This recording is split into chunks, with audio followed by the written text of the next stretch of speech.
मैं देवों के देव महादेव की जागृत स्वयंभू प्रतिमा को समेटे महाकाल उज्जैन मंदिर बोल रहा हूं। मैं कितना धनी हूं कि मेरे परिसर में स्वयं महाकाल विराजमान है, जिनके श्री चरणों में काल भी अपनी गति रोक देता है, जिसकी जटाओं से मां गंगा निकलती है। आकाशे तारकम लिंगम पाताले हाटकेश्वरम भूलोके च महाकालो लिंग गत्र नमोस्तुते। संस्कृत भाषा में इस श्लोक का अर्थ है, आकाश में तारक लिंग, पाताल में हाटकेश्वर लिंग तथा पृथ्वी पर महाकालेश्वर ही मान्य शिवलिंग है। आज मैं अपने आदि अनादि काल से वर्णित इतिहास को बताऊंगा। मेरे परिसर में विराजमान स्वयं शिवलिंग को अलग अलग क्रूर हमलों के दौरान कैसे भक्तों द्वारा बचाया गया, उसकी भी पूरी कहानी मैं आपके सामने लेकर आऊंगा। कैसे किस किस प्रकार मूर्ति पूजकों के विरोधियों ने षड्यंत्र रचे, इसकी पूरी कहानी मैं आपके सामने रखूंगा। साथ ही मैं बताऊंगा कि क्यों मेरे यहां कोई भी राजा या मंत्री रात नहीं गुजार सकते, और जिसने भी रात बिताई उसके साथ क्या हश्र हुआ। इसके साथ ही मैं अपने पूरे परिसर की जानकारी आपको घर बैठे दूंगा। मेरे नए बने परिसर की ओर भी ले चलूंगा। साथ ही मैं आपको स्वयं महाकाल के भी दर्शन करवाऊंगा। मुझे अपने प्रभु का जयकारा लगाते हुए मेरे प्रभु के भक्तों को देखकर बड़ी प्रसन्नता होती है। मैं सभी से प्रार्थना करता हूं कि सभी एक बार अवश्य महाकाल लिखकर वीडियो की शुरुआत करें। मैं निर्मल हृदय हिंदुओं का दिवालय हूं। मैं आदि अनादि काल से यहां अपने परिसर में महाकाल को विराजमान देखते हुए बड़ा हुआ हूं। महाभारत और कालिदास जैसे महाकवि की रचनाओं में मेरे इस परिसर का मनोहर वर्णन मिलता है। मेरे यहाँ भगवान शिव भक्तों को कालों के काल महाकाल के रूप में दर्शन देते हैं। कहा जाता है कि अवंतिकापुरी के राजा विक्रमादित्य बाबा महाकाल के भक्त थे और भगवान शिव के ही आशीष से उन्होंने यहां करीब 132 सालों तक शासन किया था। मैं कितना प्राचीन हूं इसकी सटीक जानकारी मिलना बेहद मुश्किल है, लेकिन मैं सदियों से लोगों की आस्था का केंद्र रहा हूं। मेरा इतिहास बड़ा ही रोचक है। मंगल और ब्रिटिश हुकूमत के अधीन रहने के बाद भी इस देश ने इस पावन स्थल की पुरातन पहचान को नहीं खोया। सनातन धर्म की पताका को ऊंचा रखने के लिए धर्म की रक्षा से जुड़े लोगों ने ज्योतिर्लिंग को तरह तरह से जतन कर आक्रांताओं से सुरक्षित रखा। सैकड़ों सालों तक यहाँ मुगलों और अंग्रेजों का शासन रहा और उन्होंने सनातन धर्म को दबाने की हर भरपूर मुमकिन कोशिश की। मंदिर तोड़े गए, मूर्तियां तोड़ी गई, कई जगह आतंक मचाकर लोगों पर अत्याचार किए गए, लेकिन इसके बावजूद आज भी सनातन धर्म को कोई बाल भी बांका नहीं कर पाया और आज भी पूरे विश्व में अपनी सुगंध से महक रहा है सनातन धर्म। अब मैं मेरे उस काले अध्याय की शुरुआत करता हूं जिसको मैं चाहकर भी भुला नहीं पाऊंगा। बात है 1235 ईस्वी की, जब दिल्ली की सल्तनत की जिहादी नजर मुझ पर पड़ी। दिल्ली के सुल्तान इल्तुतमिश ने मुझे पूरी तरह से ध्वस्त कर दिया था। आक्रमण के दौर में महाकाल मंदिर के गर्भगृह में स्थित स्वयंभू शिवलिंग को आक्रांताओं से सुरक्षित बचाने के लिए करीब 550 वर्षों तक पास में ही बने एक कुएं में रखा गया था और महाकाल को ऐसे क्रूर आक्रांताओं की वजह से कुएं के अंदर 550 वर्षों तक रहना पड़ा। आप इस मुस्लिम आक्रांताओं की तुलना पौराणिक कथाओं में बताए गए जानवर और राक्षसों से कर सकते हैं, जो बिना किसी बात के देवताओं से युद्ध करते थे और विनाश करते थे, बिना ही किसी प्रयोजन के, बिना ही किसी स्वार्थ के। बस उन्हें विनाश करने में आनंद आता था। यह बात सिर्फ यहीं खत्म नहीं हुई। जब दिल्ली की गद्दी पर औरंगजेब का शासन था, औरंगजेब ने मंदिर के अवशेषों से एक मस्जिद का निर्माण करवाया था। मंदिर टूटने के बाद करीब 500 वर्षों से अधिक समय तक मैं जीर्ण शीर्ण अवस्था में रहा। मेरे अंगों को समय समय पर इन क्रूर और दमनकारियों द्वारा नोचा जा रहा था। उसके बाद ध्वस्त मंदिर में ही महादेव की पूजा आराधना की जाती थी, लेकिन जब कई वर्षों के बाद 22 नवंबर 1728 में मराठा शूरवीर राणोजी राव सिंधिया ने मुगलों को परास्त किया, तो उन्होंने मंदिर तोड़कर बनाई गई उस मस्जिद को गिराया और 1732 में उज्जैन में फिर से मेरा निर्माण कर ज्योतिर्लिंग की स्थापना की। राणो जी ने ही बाबा महाकाल ज्योतिर्लिंग को कोटि तीर्थ कुंड के बाहर निकलवाया था और मेरा पुनः निर्माण करवाया था। इसके बाद राणो जी ने 500 बरस से बंद सिंहस्थ आयोजन को भी दोबारा आरंभ करवाया था। मैं कोटि कोटि धन्यवाद देता हूं राणो जी को, जिन्होंने मुझे एक नया जीवन दिया और मुझे मेरे अस्तित्व को बचाए रखने के लिए मेरे में एक नई ऊर्जा का संचार किया। महाकवि कालिदास के ग्रंथ मेघदूत में मेरी संध्या आरती का जिक्र मिलता है। साथ ही इस ग्रंथ में महाकाल वन की कल्पना भी की गई है। कहा जाता है कि उज्जैन के तत्कालीन राजा विक्रमादित्य ने मेरा विस्तार करवाया था। उन्होंने मेरे परिसर में धर्म सभा बनवाई जहां वह न्याय करते थे। ये समय मेरे लिए सबसे स्वर्णिम समय था और मैं उनकी न्याय प्रणाली का गवाह रहा हूं। राजा विक्रमादित्य ने कई प्रकार की प्रतिमाओं का निर्माण करवाया था। वहीं 7वीं शताब्दी के बाणभट्ट के कदम्बिनी में भी मेरे विस्तार का वर्णन किया गया है। 11वीं शताब्दी में राजा भोज ने देश के कई मंदिरों का निर्माण करवाया, जिसमें मेरा नाम भी शामिल रहा। उन्होंने मेरे शिखर को पहले से ऊंचा बनवाया। इसके अलावा मेरे निर्माण में काफी राजाओं का सहयोग रहा, जिसमें राजस्थान के राजा भी थे। राजस्थान के राजा जयसिंह द्वितीय ने 1280 में मेरे शिखर पर शिलालेख में सोने की परत चढ़वाई थी। साथ ही उन्होंने कोटि तीर्थ का निर्माण भी करवाया था। वहीं 1300 ईस्वी में रणथंबोर के राजा हमीर शिप्रा नदी में स्नान के बाद बाबा महाकाल के दर्शन करने पहुंचे थे। उन्होंने मेरी जीर्ण शीर्ण अवस्था देखकर मेरा विस्तार करवाया। 17वीं शताब्दी में मेवाड़ के राजा जगत सिंह ने उज्जैन की तीर्थ यात्रा की ओर यहां कई निर्माण करवाए। उज्जैन आने वाले श्रद्धालु और पर्यटक मेरे रहस्य और मुझसे जुड़ी कहानियों के बारे में जानने में काफी रुचि रखते हैं। आपके मन में भी ऐसे कई प्रश्न होंगे, तो चलिए आपको आपके प्रश्नों का जवाब देता हूं। पुराण के अनुसार एक बार भगवान ब्रह्मा और भगवान विष्णु के बीच इस बात को लेकर बहस हुई थी कि सृष्टि में सर्वोच्च कौन है। उनका परीक्षण करने के लिए भगवान शिव ने तीनों लोकों में प्रकाश के एक अंतहीन स्तंभ को ज्योतिर्लिंग के रूप में छेदा और उसके बाद भगवान विष्णु और भगवान ब्रह्म क्रमशः प्रकाश के अंत का पता लगाने के लिए स्तंभ के नीचे और ऊपर की ओर यात्रा करते हैं। लेकिन ब्रह्मा जी झूठ बोल देते हैं कि उन्हें अंत मिल गया और विष्णु जी हार मान लेते हैं। फिर शिव प्रकाश के स्तंभ के रूप में प्रकट होते हैं और ब्रह्म जी को श्राप देते हैं कि उनका किसी भी समारोह में कोई स्थान नहीं होगा, जबकि विष्णु जी की अनंत काल तक पूजा होगी। इसके अलावा एक और कहानी प्रचलित है जिसके बारे में मैं आपको बता देता हूं। एक समय अवंतिका नाम से एक रमणीय नगरी थी, जिसे हम आज उज्जैन नगरी के नाम से जानते हैं, जो भगवान शिव को बड़ी प्रिय है। शिव पुराण के कोटि रुद्र संहिता में महाकालेश्वर ज्योतिर्लिंग की कथा का विस्तार से वर्णन किया गया है। इसी नगरी में एक बहुत ज्ञानी व शिव भक्त ब्राह्मण रहता था। इनका नाम वेदप्रिय था। उनके 4 आज्ञाकारी पुत्र थे। ये भगवान शिव के बहुत बड़े भक्त थे। वे हर रोज पार्थिव शिवलिंग बनाकर विधि पूर्वक पूजा किया करते थे। रत्नमाल पर्वत पर एक दूषण नाम का राक्षस रहता था, जिसको ब्रह्मा जी से वरदान प्राप्त था। वह वरदान के अहंकार में वह धार्मिक व्यक्तियों को परेशान करता था। उसने उज्जैन के ब्राह्मणों पर आक्रमण करने का विचार बना लिया। दूषण अवंती के ब्राह्मण को परेशान करना आरंभ कर देता है। वह ब्राह्मणों को कर्मकांड करने से मना करता है। वह धर्म कर्म के कार्य को करने से रोकता है। सारे ब्राह्मण उससे परेशान होकर भगवान शिव से अपनी रक्षा के लिए प्रार्थना करते हैं। ब्राह्मण के विनय पर भगवान शिव ब्राह्मणों की रक्षा के लिए साक्षात महाकाल के रूप में प्रकट हुए। शिव भगवान ने अपनी शक्ति से दूषण को भस्म कर दिया। भक्तों ने भगवान शिव से वहीं स्थापित होने की प्रार्थना की तो भगवान शिव वहां पर ज्योतिर्लिंग के रूप में विराजमान हो गए। इसी वजह से इस जगह का नाम महाकालेश्वर पड़ गया, जिसे आज आप महाकालेश्वर ज्योतिर्लिंग के नाम से जानते हैं। ज्योतिर्लिंग वो जगह है जहां भगवान शिव प्रकाश के रूप में प्रकट हुए थे। 12 ज्योतिर्लिंग स्थलों में से प्रत्येक में शिव के अलग अलग नाम हैं। इन सभी ज्योतिर्लिंगों को भगवान शिव का अलग अलग स्वरूप माना गया है।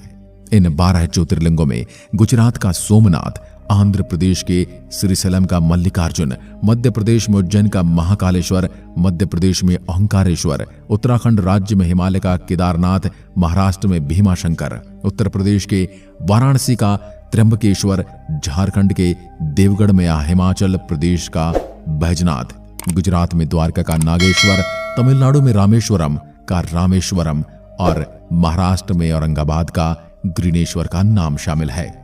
अगर मैं मेरी वास्तुकला की बात करूं तो मुझे किसी एक इंसान या एक राजा द्वारा निर्मित नहीं करवाया गया। मुझे बनाने में कई राजाओं का योगदान रहा, उसी वजह से मेरे में मिश्रित वास्तुकला की झलक देखने को मिलती है। मुझ में मराठा, भूमिज और चालुक्य शैलियों की वास्तुकला का एक सुंदर और कलात्मक मेल है। मेरा यह पवित्र मंदिर एक झील के पास स्थित है, जो विशाल दीवारों से घिरे हुए विशाल आंगन में स्थित है। बता दें कि मेरे में 5 मंजिलें हैं, जिनमें से एक जमीन के अंदर स्थित है। यहाँ पर महाकालेश्वर की विशाल मूर्ति गर्भगृह यानी जमीन के अंदर स्थित है और यह दक्षिण मूर्ति है। इसका मतलब होता है दक्षिण दिशा की ओर मुंह वाली मूर्ति। ये खास बातें सिर्फ मेरे मंदिर में ही पाई जाती हैं। महाकालेश्वर के मेरे इस मंदिर के मध्य और ऊपर के हिस्से में ओंकारेश्वर और नागचंद्रेश्वर के लिंग स्थापित हैं। लेकिन आप नागचंद्रेश्वर की मूर्ति दर्शन सिर्फ नाग पंचमी के अवसर पर ही कर सकते हैं, क्योंकि केवल इसके इस खास मौके पर ही से आम जनता के दर्शन के लिए खोला जाता है। इस मंदिर के परिसर में एक बड़ा कुंड भी है, जिसको कोटि तीर्थ के रूप में जाना जाता है। ये वही कुंड है जिसमें भगवान महाकाल को 550 वर्षों तक रखा गया था। इस बड़े कुंड के बाहर एक विशाल बरामदा है, जिसमें गर्भगृह को जाने वाले मार्ग का प्रवेश द्वार है। इस जगह गणेश, कार्तिकेय और पार्वती के छोटे आकार के चित्र भी देखने को मिलते हैं। यहाँ पर गर्भगृह की छत को ढकने वाली गूढ़ चांदी इस तीर्थ जगह की भव्यता को और भी ज्यादा बढ़ाती है। मंदिर में बरामदे के उत्तरी भाग में कक्ष है, जिसमें भगवान श्री राम और देवी अवंतिका के चित्रों की पूजा की जाती है। अब जब मैं मेरी सुंदरता और वास्तुकला की बात कर ही रहा हूं, तो इसके साथ साथ आप मेरे यहां बने एक कॉरिडोर की तरफ भी लेके चलता हूं, जिसका उद्घाटन 11 अक्टूबर को प्रधानमंत्री श्री नरेंद्र मोदी ने किया था। महाकाल कॉरिडोर का काम 2 चरणों में हो रहा है, जिसके लिए करीब 750 करोड़ रुपए का खर्च होने वाला है। पहले चरण के लिए करीब 350 करोड़ रुपए खर्च किए गए। महाकाल मंदिर कॉरिडोर करीब 900 मीटर एरिया में बना है। मेरे यहां बन रहे कॉरिडोर का आकार काशी विश्वनाथ मंदिर से करीब 4 गुना बड़ा है। कॉरिडोर में शिव तांडव स्त्रोत, शिव विवाह, महाकालेश्वर वाटिका, महाकालेश्वर मार्ग, शिव अवतार वाटिका, प्रवचन हॉल, नूतन स्कूल परिसर, गणेश विद्यालय परिसर, रुद्र सागर तट विकास, अर्थ पथ क्षेत्र, धर्मशाला और पार्किंग सर्विस भी तैयार की जा रही हैं। इससे भक्तों को दर्शन करने और कॉरिडोर घूमने के दौरान खास अनुभव होने वाला है। खास बात यह है कि भव्य कॉरिडोर को चलाने के लिए करीब 1000 लोगों की जरूरत होगी। ऐसे में लोकल लोगों के लिए रोजगार के नए मौके भी बन रहे हैं। अगर आपने इस भव्य कॉरिडोर को देख लिया है तो कमेंट करके जरूर बताएं। बता दो कि मेरे मंदिर में पूजा अर्चना और अभिषेक आरती सहित सभी अनुष्ठान पूरे साल नियमित रूप से किए जाते हैं। मैं आपको मेरे यहाँ मनाए जाने वाले सभी मुख्य त्योहार और होने वाले समारोह के बारे में बताने वाला हूँ। सबसे पहले आपको बताता हूँ कि मेरे यहाँ निकलने वाली नित्य यात्रा के बारे में। नित्य यात्रा में शामिल होने वाले सभी भक्त यहाँ की पवित्र नदी शिप्रा में स्नान करते हैं। इसके बाद इस यात्रा में नागचंद्रेश्वर, कोटेश्वर, महाकालेश्वर, देवी अवंतिका, देवी हरसिद्धि और अग्रसेन वाड़ा के दर्शन किए जाते हैं। ये बहुत ही भव्य होती है और मेरे मन को प्रफुल्लित करने वाली चीजों में से एक है। अब बात करते हैं महाकाल यात्रा के बारे में। इस यात्रा की शुरुआत रुद्र सागर से होती है। रुद्र सागर में स्नान के बाद भक्त देवों के दर्शन कर सकते हैं। साथ ही महीने के हर सोमवार उज्जैन की सड़कों पर पवित्र सवारी जुलूस को कुछ विशेष समय पर निकाला जाता है। भाद्रपद के अंधेरे पखवाड़े में यह सवारी लाखों लोगों को आकर्षित करती है। इस यात्रा को बड़ी ही धूमधाम के साथ निकाला जाता है। विजयदशमी उत्सव के दौरान यह जुलूस काफी रोमांचक और हृदय को भाने वाला होता है। मेरे यहाँ रोजाना होने वाली भस्म आरती सबसे खास होती है। यह आरती सुबह होने से पहले होती है और भगवान शिव को जगाने के लिए की जाती है। इस धार्मिक अनुष्ठान के दौरान भगवान की पूजा घाटों से लाई गई पवित्र राख से की जाती है। आरती का आयोजन करने से पहले राख को लिंगम पर लगाया जाता है। प्राचीन समय में शमशान की भस्म से ही श्रृंगार किया जाता था, लेकिन अब कपिला गाय के गोबर, शमी, पीपल के पत्ते, बड़, पलाश, बेर की लकड़ी, अमलतास आदि को जलाकर भस्म तैयार की जाती है, जिसको शास्त्रों में भस्म के समान ही महत्व दिया गया है। रोज सुबह भोर से पहले सुबह 4 बजे आरती की जाती है और विधिवत तरीके से मंत्रों के उच्चारण के द्वारा भस्म चढ़ाई जाती है। आरती में शामिल होने वाले लोगों की खुशी और उल्लास की सबसे बड़ी वजह यह होती है कि यह आरती मेरे यहाँ की जाती है। इस आरती में शामिल होने के टिकट ऑनलाइन उपलब्ध हैं और इसके लिए आपको एक दिन पहले आवेदन करना होगा। आवेदन केवल 12:30 बजे तक स्वीकार किए जाते हैं, जिसके बाद शाम 7 बजे सूची घोषित की जाती है। भस्म आरती महत्वता की वजह से कई घंटों पहले ही भक्त लाइन में लग जाते हैं, इसलिए आप इस आरती के लिए ऑनलाइन बुकिंग कर सकते हैं। अगर आप भस्म आरती की ऑनलाइन बुकिंग कर रहे हैं तो अपने साथ किसी भी तरह की आईडी जरूर लेकर आएं, क्योंकि यहाँ की समिति आपको अपनी आईडी के आधार पर ही आरती में शामिल होने की अनुमति देगी। महाकालेश्वर ज्योतिर्लिंग से एक बहुत ही रहस्यमय और रोचक तथ्य यह है कि ऐसा माना जाता है कि मेरे आसपास और उज्जैन नगरी में कोई भी राजा या मंत्री रात नहीं गुजार सकता, और यदि कोई ऐसा करता है तो उसे इसकी भारी कीमत व दंड भुगतना पड़ता है, क्योंकि यहाँ के राजा महाकाल स्वयं हैं। जिस क्षण से महाकाल उज्जैन में विराजित हुए हैं उस क्षण से आज तक उज्जैन का कोई और राजा नहीं है। उज्जैन के केवल एक ही शासक हैं और वो है प्रभु महाकाल। पौराणिक कथाओं के अनुसार कोई भी राजा उज्जैन में रात्रि निवास नहीं करता, क्योंकि आज भी बाबा महाकाल ही उज्जैन के राजा हैं। यदि कोई भी राजा या मंत्री यहाँ रात में ठहरता है तो उसे इसकी सजा भुगतनी पड़ती है। या तो उसकी मृत्यु हो जाती है या फिर उसकी सल्तनत ही ध्वस्त हो जाती है। इस धारणा को सही ठहराते हुए कई ज्वलंत उदाहरण उज्जैन के इतिहास में दर्ज हैं। देश के चौथे प्रधानमंत्री मोरारजी देसाई महाकालेश्वर मंदिर में दर्शन के बाद उज्जैन में मात्र एक रात रुके थे। अगले दिन मोरारजी देसाई की सरकार ध्वस्त हो गई। उज्जैन में एक रात रुकने के बाद कर्नाटक के सीएम वाईएस येदियुरप्पा को 20 दिनों के भीतर इस्तीफा देना पड़ा। राजा विक्रमादित्य के बाद उज्जैन के किसी भी मानव राजा ने कभी भी उज्जैन शहर में रात नहीं बिताई है, और जिन्होंने ऐसा किया उनमें से कई राजा आप बीती कहने के लिए जीवित नहीं रहे। इसके बाद से कोई भी राजा या मंत्री यहाँ पर रात नहीं गुजारता है। हर 12 वर्ष के बाद पड़ने वाला कुंभ मेला मेरे यहाँ का सबसे बड़ा मेला है, जिसमें देश विदेश के कई साधु संत आते हैं और बहुत ही ज्यादा तादाद में श्रद्धालुओं का जमावड़ा लगता है। मेरे मंदिर के बारे में और महाकाल के बारे में मैंने इतना सब बताया है। अब उम्मीद करता हूं आप मुझसे मिलने बहुत ही जल्दी आने वाले हैं। अगर आप मेरे यहाँ आ रहे हैं तो इसके लिए भी आपको पूरी जानकारी देता हूं। बता दूं कि उज्जैन भारत के सभी प्रमुख शहरों से जुड़ा हुआ है, इसलिए आपको यहां तक आने के लिए देश के सभी बड़े शहर दिल्ली, मुंबई या कोलकाता से साधन मिल जाएंगे। अगर आप हवाई जहाज से आना चाहते हैं तो इंदौर में महारानी अहिल्याबाई होलकर एयरपोर्ट उज्जैन का सबसे निकटतम हवाई अड्डा है। इंदौर के लिए आपको देश के सभी बड़े शहर मुंबई, कोलकाता, दिल्ली, भोपाल और अहमदाबाद से फ्लाइट मिल जाएगी। यहां पहुंचने के बाद आपको उज्जैन तक जाने के लिए कोई भी टैक्सी, बस या कैब मिल जाएगी। महारानी अहिल्याबाई होलकर से महाकालेश्वर की दूरी 56 किलोमीटर है, जिसमें आपको 1 घंटा 20 मिनट का समय लगेगा। अगर आप ट्रेन या बस से यात्रा करना चाहते हैं तो शहर में उज्जैन सिटी जंक्शन, विक्रम नगर और चिंतामन यानी मीटर गेज मुख्य रूप से 3 प्रमुख रेलवे स्टेशन हैं। यहाँ ट्रेन नियमित जाती है और भारत का महत्वपूर्ण शहरों से उज्जैन को जोड़ती है। अब यहाँ आने के बाद मैं आपको ठहरने के लिए सबसे उपयुक्त जगह के बारे में बता देता हूँ।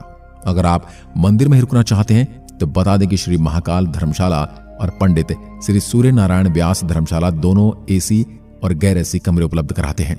इन जगह पर आप आसानी से मंदिर की आधिकारिक वेबसाइट की मदद से ऑनलाइन बुकिंग कर सकते हैं।